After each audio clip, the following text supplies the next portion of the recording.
Hi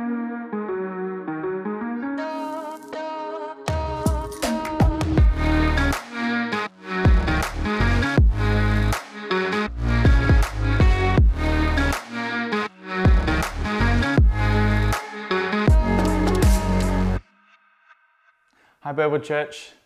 Today we're going to be talking about a love story. It's going to be a story of romance, a story of love at first sight, a story about a glamorous wedding. Does it sound like a good story? Well, think again, because I've called this story Dashed Dreams and Fizzled Fantasies. Let's begin with prayer. Father in heaven, God, I just pray that as we unpack this next message from the book of Genesis, Lord, I just pray that your Spirit would be here. May you help us to understand what this story is about and what you're trying to teach us through this story is my prayer in Jesus' name. Amen. Now, the last few weeks we've been journeying through a series called Snakes and Ladders, and we've been unpacking step by step the story of Jacob. And I think it's time to recap on where we've been so far. So the story began with the birth of twins. And firstly, Esau was born first, and that came with all the privileges of being the firstborn.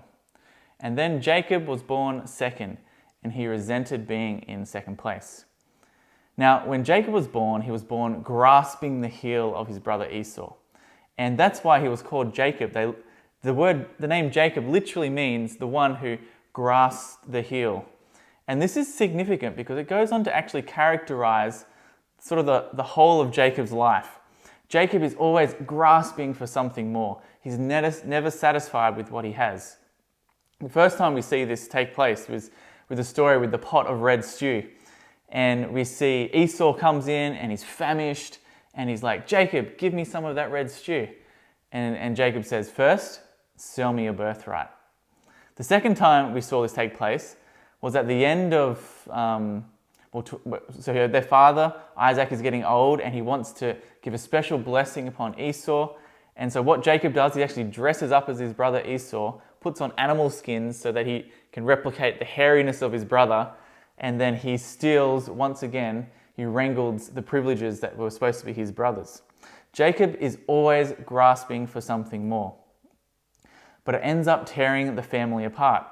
And Esau hates Jacob for it. He despises him. He wants him dead. And so Jacob runs away and he flees as far away as possible to a place called Padan Aram. And it's this part of the story that we're going to look at today. So Jacob is hundreds of miles away from home and he arrives finally in Padan Aram. And he's sitting down by a well and he looks up and he sees something that absolutely takes his breath away. And her name is Rachel. She is an absolute stunner. And it's kind of like that movie moment where time slows and the two characters' eyes lock together and emotions are running high. And it's everything that love at first sight is supposed to be.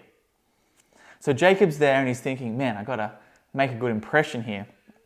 So he flexes his muscles and he rolls away this big heavy stone that's on top of the well and he starts watering Rachel's sheep. Then comes my favorite moment. Genesis chapter 29 and verse 11. It says, then Jacob kissed Rachel and began to weep aloud. Now, I don't know what you're like with first impressions, but if someone came up to me and who I'd never met before and started weeping aloud, I would be thinking this is a little bit strange. So what's actually going on here? Well, to understand what's happening, we have to recognize that something else is going on here as well. Now Rachel, beautiful Rachel, is the daughter of a man named Laban. Now Laban is the brother of a woman named Rebecca. And Rebecca is the mother of a man named Jacob. And if you're trying to figure all of this out, yes, they're cousins. Jacob and Rachel are cousins. And yes, it's a bit awkward, but more so for us than for them. So why the tears? Well, 100 years earlier, Abraham, who was Jacob's grandfather, had sent his servant to go to Padan Aram. And remember, this is hundreds of miles away. And in order to find a wife for his son Isaac. And the servant goes there and he goes to this well. It's a very similar sort of story. And he finds this woman by the name of Rebecca, and he brings her home, and she marries Isaac. Now, this is like 100 years ago, and as far as we can tell, there's been no sort of interaction during that 100 years between Rebecca and her family far away in Paddan Aram. And remember, there's no Facebook in those days. You can't just instantly know what everyone who's living far away is doing. And literally anything could have happened. Laban and his family might have moved away during those years. Maybe they've died. Maybe some catastrophe has happened. And so Jacob arrives in this foreign land, and he's lonely. He's scared. He's desperate. And he's in this distant foreign place. But when he finds Rachel, he finds family. And he hears that the family is alive and well, and he realizes that there might be a home in this foreign place after all. And when he hears this, he breaks down and cries. And the fact that cousin Rachel is beautiful is a bit of a bonus as well. So soon Jacob and Rachel fall madly in love. And a month goes by, and Jacob passes the time by working for his uncle Laban and falling more and more in love with Rachel. Now eventually Laban asks him in Genesis 29 verse 15, Laban said to him, "Just because you're a relative of mine, should you work for me for nothing? Tell me what your wages should be." Now it's not every day that you get to set your own wages. And so this is what Jacob requests in verse 18. Jacob was in love with Rachel and said, "I'll work for you 7 years in return for your younger daughter, Rachel." Again, this is another verse that sounds a bit strange to our 21st century ears. But for many cultures around the world, especially in those old days, a man would often give money or gifts to the father of the woman that he wanted to marry as a way of proving that he was capable of caring for his daughter. And since Jacob fled so quickly from his homeland, he literally had nothing with him. He had nothing to give. And so he offers 7 years of hard work instead.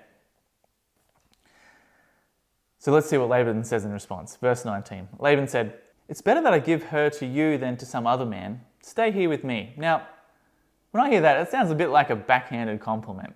Basically saying, well, I guess Rachel could do worse than you, Jacob. Sure. If you work for 7 years, you can have my daughter's hand in marriage. Now this leads us to what I think is the most romantic verse in the whole of the story. Genesis 29 verse 20, and it says this. "So Jacob served 7 years to get Rachel, but they seemed like only a few days to him because of his love for her." Isn't that beautiful? Romantic? When I read this, I imagine Jacob out with the sheep, traveling the lands, floating in the imaginary clouds of delight, imagining the pristine life that he will one day share with Rachel. And the thought of that fills him with such fantastical joy that 7 years disappears like just a few days. And so the 7 years is finally complete, and to say that Jacob is excited would be a massive understatement. And we get to verse 21. Then Jacob said to Laban, "Give me my wife that I may go into her, for my time is completed." And so the day arrives, and the wedding guests come. And let's read what happens next. Verse 22. "So Laban gathered together all the people of the place and made a feast. But in the evening, he took his daughter Leah and brought her to Jacob, and he went into her. And in the morning, behold, it was Leah." Now this is the ultimate what goes around comes around moment. Remember back in last week's story, Jacob wrangled the blessing of his brother Esau, and so he dresses up as his brother and he deceives his father. Well, here we see the same thing now taking place to Jacob, and this time it's Leah dressing up like Rachel and pretending to be Rachel and actually ending up marrying Jacob instead. Now, for 7 years, Jacob had imagined what marrying Rachel would be like, and the day finally comes and he wakes up with Leah. Now, some of you are probably asking, now how does that actually happen? And to be honest, I don't really know. But the point is this, that Jacob had dreamed that his married life would look a certain way. but the reality turned out to be nothing like he imagined. So he goes to Laban for answers. Verse 26. So Jacob said to Laban, "What is this you have done to me? I served you for Rachel, didn't I? Why have you deceived me?" Laban replied, "It is not our custom to give the younger daughter in marriage before the older one. Finish the daughter's bridal week, then we will give you the younger one also in return for another 7 years of work." Now, if this was really their custom, you would think that Laban had plenty of opportunities during the last 7 years to let Jacob know that he wasn't actually working for Rachel. So clearly Laban is a snake. But Jacob is kind of stuck in this hard place and he goes along with it. And so verse 28 says, "And Jacob did so. He finished the week with Leah, and then Laban gave him his daughter Rachel to be his wife." So yes, Jacob eventually marries Rachel, but he gets a lot more than he bargained for. And the perfect home he imagined ended up being a home of constant conflict, dashed dreams, and fizzled fantasies. Now let's view this story from Leah's perspective. Now Leah was the overlooked one. She was the oldest, but she often came in second place. Verse 16 says this. Now Laban had 2 daughters. The name of the older was Leah, and the name of the younger was Rachel. Leah had weak eyes, but Rachel had a lovely figure and was beautiful. Jacob was in love with Rachel. Now commentators debate whether that phrase, weak eyes, is actually a positive or a negative thing, because it can be translated delicate eyes. But the key point in this verse is that Rachel's physical appearance outshined Leah's. Rachel was the one that caught everyone's attention, and Leah was the one that was always overlooked. And now, to make it worse, this hotshot named Jacob waltzes into town, and everyone loves him. And he loves, predictably, Rachel. And I imagine this deep jealousy welling up inside Leah. I imagine her wishing that Jacob was working those 7 years for her instead of for Rachel. And I imagine at the wedding feast, Leah dreaming, "If only I was the one getting married tonight, then I would be happy." But at some point during the feast, Leah's dad comes over to her. This is how I picture it anyway, and says, "Hey Leah, I have a plan. How about you dress up like Rachel and have you marry Jacob instead?"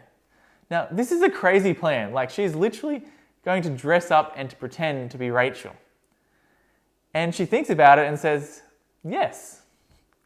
Now, and they actually pull it off. Now, again, how did this take place? And I don't know. I have a lot of unanswered questions. For example, like, where is Rachel? Like, she's supposed to be at the wedding. Is she like tied up in the back room somewhere? However they did it, they pull it off, the wedding happens, the wedding finishes, Leah, dressed up as Rachel, goes home to Jacob, and they wake up the next morning and Jacob is mortified. Now, this is a rough situation for Jacob, but imagine how Leah feels. And soon sister Rachel, who we're thinking maybe was tied up in the back room somewhere, now she's awkwardly a part of the marriage as well. And you can see why this was a recipe for a very dysfunctional family. Now, verse 30 says this, "So Jacob went into Rachel also, and he loved Rachel more than Leah." Once again, Leah is in second place. Dashed dreams and fizzled fantasies. If only I could be the one marrying Jacob, then my life will be complete. I imagine her thinking that. But Leah finds herself waking up to a lonely and loveless marriage, and she finds herself desperate for Jacob's love and attention. Now let me read you a few verses that really highlight how desperate Leah becomes in this marriage. Verse 31, "When the Lord saw that Leah was not loved, he enabled her to conceive, but Rachel remained childless. Leah became pregnant and gave birth to a son. She named him Reuben, for she said, 'It is because the Lord has seen my misery. Surely my husband will love me now.'" What a sad verse. Verse 33, "She conceived again, and when she gave birth to a son, she said, 'Because the Lord heard that I am not loved, he gave me this one too.' So she named him Simeon." Verse 34, "Again she conceived, and when she gave birth to a son, she said, 'Now at last my husband will become attached to me, because I have borne him 3 sons.' so he was named Levi. Leah finds herself, after desperately wanting to be in this marriage, it's not all it cracked up to be. She finds herself lonely and unloved. So Jacob's dreams are dashed. Leah's dreams are dashed. And if you picked up in those last few verses, Rachel, who evidently longed to be a mother, her dreams are dashed as well. So this story is like a series of dashed dreams and fizzled fantasies. So why is this story recorded in the Bible? And what are we supposed to learn from it? Well, firstly, I like this story because it doesn't cover anything up. It's messy, it's complicated.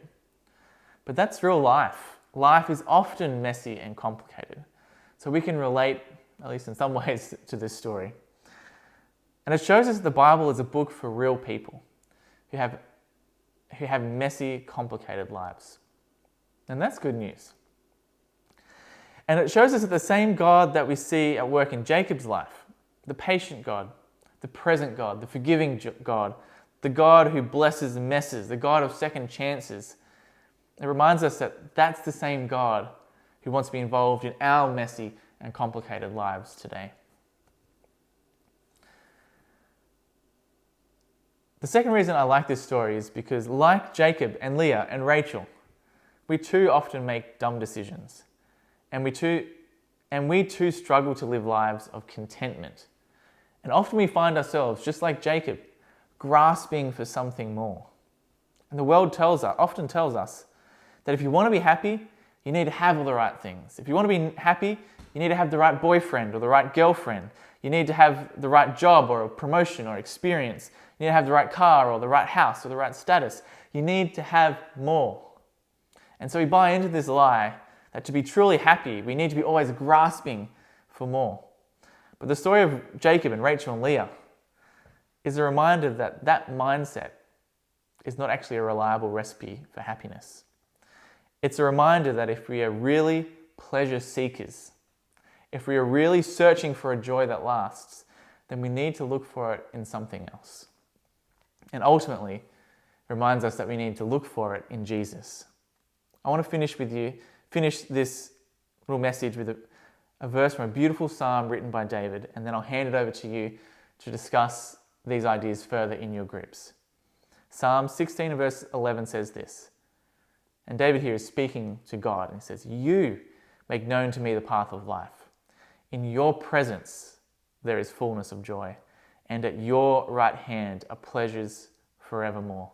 I encourage you to not be settled with the lies of this world and the joys of this world, but to seek for something greater. Seek for something that is ultimately found in Jesus. Take care, everyone, and I look forward to seeing you all soon, and enjoy discussing this further in your groups. Have a great day.